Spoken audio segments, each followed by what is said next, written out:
राजधानी दिल्ली में रविवार को संविधान दिवस के मौके पर विज्ञान भवन में भव्य कार्यक्रम का आयोजन किया गया। उपराष्ट्रपति जगदीप धनखड़ इस कार्यक्रम में बतौर मुख्य अतिथि शामिल हुए।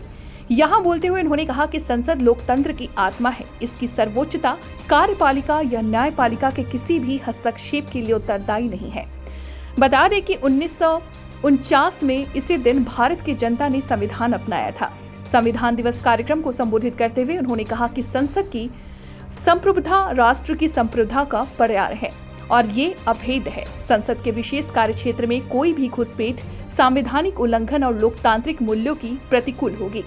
उन्होंने कहा कि संसद लोकतंत्र की आत्मा है और इसकी सर्वोच्चता में कार्यपालिका या न्यायपालिका का कोई दखल संभव नहीं।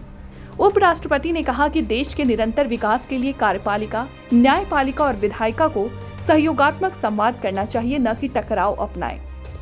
बिना नाम लिए उन्होंने सरकार के आलोचकों पर भी कटाक्ष करते हुए कहा कि जब भी देश में कुछ बड़ा होता है तो कुछ लोग इसकी संस्थाओं को कलंकित करने और उन्हें नीचा दिखाने के कृत्य में लग जाते हैं। उपराष्ट्रपति ने 1975 में लगाए गए आपातकाल को स्वतंत्र भारत के इतिहास काला युग करार दिया। सामान्य तौर पर संविधान को नियमों और उपनियमों का एक ऐसा लिखित दस्तावेज कहा जाता है जिसके आधार पर किसी देश की सरकार काम करती है। ये देश की राजनीतिक व्यवस्था का बुनियादी ढांचा निर्धारित करता है। हर देश का संविधान उस देश के आदेश, उद्देश्य और मूल्यों का संचित प्रतिबिंब है। संविधान महज एक दस्तावेज नहीं है, बल्कि ये समय के साथ लगातार विकसित होता रहता है। भारत के संविधान की प्रस्तावना को दुनिया में सर्वश्रेष्ठ माना जाता है। इसे अमेरिका के संविधान से प्रभावित माना जाता है। भारत के संविधान की प्रस्तावना ये कहती है कि संविधान की शक्ति सीधे तौर पर जनता में निहित है। भारत का संविधान देश का सर्वोच्च कानून है। दुनिया का सबसे लंबा लिखित संविधान भारतीय संविधान दुनिया का सबसे लंबा लिखित संविधान है, जो तत्वों और मूल भावना के नजरिए से अद्वितीय है।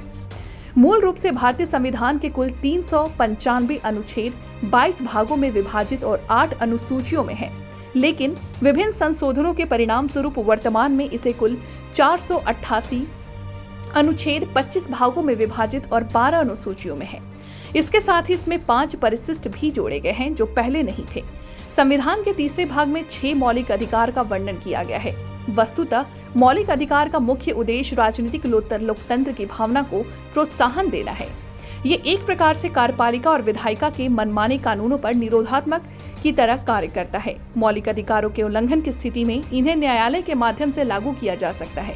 इसके अलावा भारतीय संविधान की धर्मनिरपेक्षता को भी इसकी प्रमुख विशेषता माना जाता है। धर्मनिरपेक्ष होने के कारण भारत में किसी एक धर्म को विशेष मान्यता नहीं दी गई है। Bureau report, Dainik Bhaskar.